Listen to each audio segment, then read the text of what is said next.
Nakatikim ka na ba ng ginisang munggo na ang pinampaalat ay bagoong? Yan ang ulam namin ngayong pananghalian mga kabukid. Pero syempre bago yan, eto, trabahong bukid muna kami ng aking buong pamilya. Eto ang aking panganay na anak at nag-i-spray nga po siya dun sa aming mga pananim na sitaw. Samantalang itong pangalawang anak ko naman ay eto, nagsisidling po siya ng mga abukado. At itong si Bunso naman ay nakikigulo dito sa kanyang kuya na nagsisidling. Samantalang ako naman po ay naglalagay ng organic fertilizer dito sa aming mga pananim na kalabasa. At ang aking asawa naman po ay nagdadamo dito sa aming taniman ng kalabasa. Pagkatapos ko nga maglagay ng organic fertilizer, akin na nga tinakpan yung mga puno ng aming pananim na kalabasa.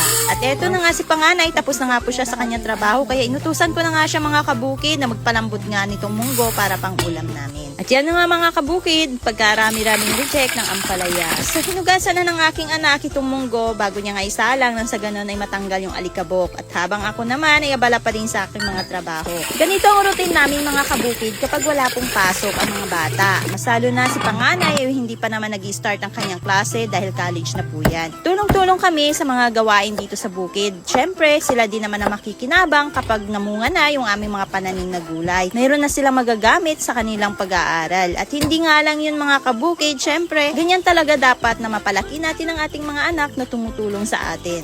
Dahil malambot na nga yung munggo na pinalambot ng aking anak, kaya eto mga kabukid, akin na nga pinagmantika itong karne ng baboy na ipansasahog ko dun sa ulam namin para ngayong pananghalian. At nang mag-brown na nga ito ilalagay ko na yung napalambot na munggo. Wala na nga tubig yan mga kabukid, kaya ilalagay ko muna yung munggo, saka ko na lang ito tutubigan. Pag nasa bukid ka, kahit ganito lang kasimple yung mga ulam ay talagang tsak na mapaparami ang kain mo. Hinalo-halo ko muna ito mga kabukid bago ko nilagyan ng tubig. At habang pinapalambot ko po yung karne na sahog ng munggo, para nang sa ganun ay yung lasa niya ay humalo talaga dun sa sabaw. Eto mga kabukid, at maghihimay muna ako ng talbos ng ampalaya. Ganito po pala ang ginagawa namin mga kabukid. Para hindi kaagad masira yung mga talbos ng ampalaya, ay amin nga itong binabalot sa dahon ng saging. Ito yung nagsisilbing refrigerator namin dito sa bukid. Nang sa ganun ay tumagal yung mga dahon-dahon na aming tinatabi mga kabukid, at para kapag lulutuin namin ay sariwa pa rin itong tignan. Pagkatapos ko nga mahimay yung mga talbos ng ampalaya, eto akin na nga itong hinugasan mga kabukid para matanggal naman yung ibang dumi. At ganun na rin, baka mamaya may mga uod nga itong sasama. Na mahugasan ko na nga itong talbos ng ampalaya, akin na ding tinimplahan itong aking pinakuluan na munggo. Nilagyan ko na nga ito ng betchin at ganun na nga rin ng bagoong na siyang pampaalat ko nga mga kabukid. Dahil may dugong Ilocano nga ako mga kabukid, kaya eto talaga ang isa sa mga natutunan ko sa aking lola dahil laking lola ako na Ilocano. Yan, pag nagluluto siya, lagi talagang may bagoong, at dahil syempre sa probinsya nga namin ay hindi kami nauubusan ng bagoong dahil kami mismo ay gumagawa ng bagoong. Dahil syempre ako ay tubong Mindoro, kaya yan mga kabukid talagang unlimited ang bagoong doon sa amin. Mangingisda nga lang kami, mamumukot o di kaya naman ay magpapadangan na tinatawag namin, manguhuli ng mga dilis, at yun ang ginagawa namin bagoong. So eto nga mga kabukid, at luto na yung aking munggo na niluto at kakain na nga kami. Alam nyo ba mga kabukid, kahit ganito lang talaga kasimple yung mga pagkain na inihahain ko sa aking pamilya, masaya na nga po kami. At hindi lang yon, napakasustansya pa mga kabukid. Syempre, hindi naman lahat ng bata ay talagang napapakain natin ng gulay, mas lalo na ng dahon ng ampalaya. Kaya sabi ko nga, sobrang blessed ko talaga sa mga anak ko dahil natutunan nila ang kumain ng ampalaya kahit mapait. At dahil kagigising nga lang ni Bunso, kaya wala pang samod kumain siya mga kabukid. Kahit subuan ko nga ay ayaw din kumain. Nawakan niya nga lang yung aking pagkain, tinignan niya kung malamig na, pero napaso yata mga kabukid, kaya hindi niya na tinuloy na hinawakan. Pakakainin ko na lang siya mamaya mga kabukid kapag mayroon na siyang samod na kumain. At eto nga po pala mga kabukid ang kinalabasan yung aming nilinisan at inabunuhan ng organic fertilizer na mga kalabasa. Maraming salamat sa inyong patuloy na panonood. See you in my next video.